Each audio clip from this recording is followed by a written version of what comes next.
Narration বা বাংলায় যেটাকে আমরা বলি উক্তি পরিবর্তন, এর মানে হচ্ছে যখন দুইজন মানুষ পরস্পরের মধ্যে কোনো কথা বলে এবং এর মধ্যে যে কোনো একজন তৃতীয় কোনো ব্যক্তিকে এই কথাটি বুঝিয়ে বলতে যায়, তখন সে কথাটিকে কিন্তু হুবহু কোট না করেও একটু ঘুরিয়ে বলতে পারে।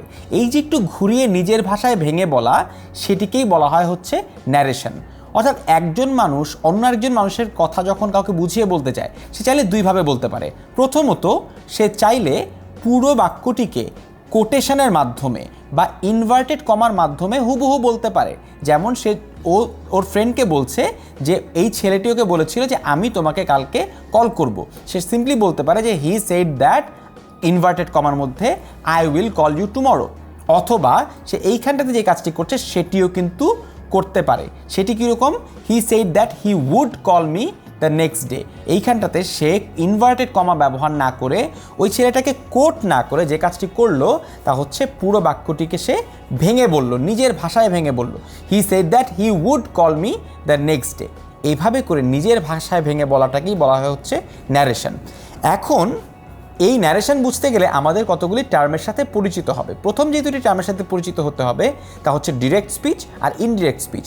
আমি যা বলছিলাম মাত্র, যে ইনভার্টেড কমার মধ্যে রেখে আমরা যখন কোনো একটা কথা হুবহু কোট করি সেটাকে বলা হয় হচ্ছে ডিরেক্ট স্পিচ। যেমন he said to me please leave the room, তার মানে হচ্ছে ও আমাকে যেটা বলেছিল আমি ইনভার্টেড কমার মধ্যে হুবহু সেই কথাটাকে কপি করে বলে দিচ্ছি।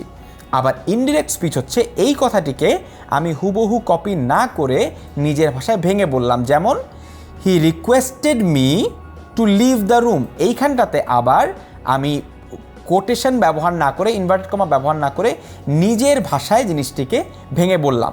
সাধারণত গ্রামারের মধ্যে ডিরেক্ট স্পিচ থেকে ইনডিরেক্ট স্পিচে কনভার্ট করতে বলা হয়ে থাকে। সেই প্র্যাকটিসটাই আমরা করব এই প্লেলিস্টে এবং সেখান থেকে শিখে নিব ন্যারেশন। আরও কিছু টার্মের সাথে তোমাকে ন্যারেশনের জন্য পরিচিত হতে হবে।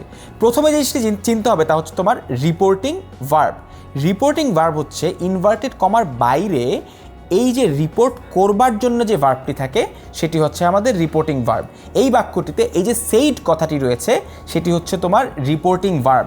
যেই ভার্বটি ব্যবহার করে বক্তা রিপোর্ট করছেন সেটিকে বলা হয় হচ্ছে reporting verb. Reported speech, inverted কমার ভিতরে যে অংশটা থাকবে সেটাই হচ্ছে তোমার reported speech. Please leave the room এই বাক্যের রিপোর্টেড স্পিচ। আরেকটা শব্দ অনেকে ব্যবহার করে থাকেন তা হচ্ছে রিপোর্টিং সাবজেক্ট, অর্থাৎ যেই ভদ্রলোক কথাটি বলেছেন তাকেই আমরা বলবো রিপোর্টিং সাবজেক্ট, বা মূলত বাক্যের সাবজেক্টই কিন্তু তিনি হয়ে থাকেন। রিপোর্টিং সাবজেক্ট রিপোর্টিং ভার্বটি ব্যবহার করে এই রিপোর্টেড স্পিচটি বলে থাকেন ডিরেক্ট স্পিচের ক্ষেত্রে। এর প্রত্যেকটি কিন্তু ইনডিরেক্ট স্পিচে গিয়ে পরিবর্তিত হয়ে যেতে পারে। কিভাবে পরিবর্তিত হবে তাই আমরা শিখে নিব এই প্লেলিস্টে।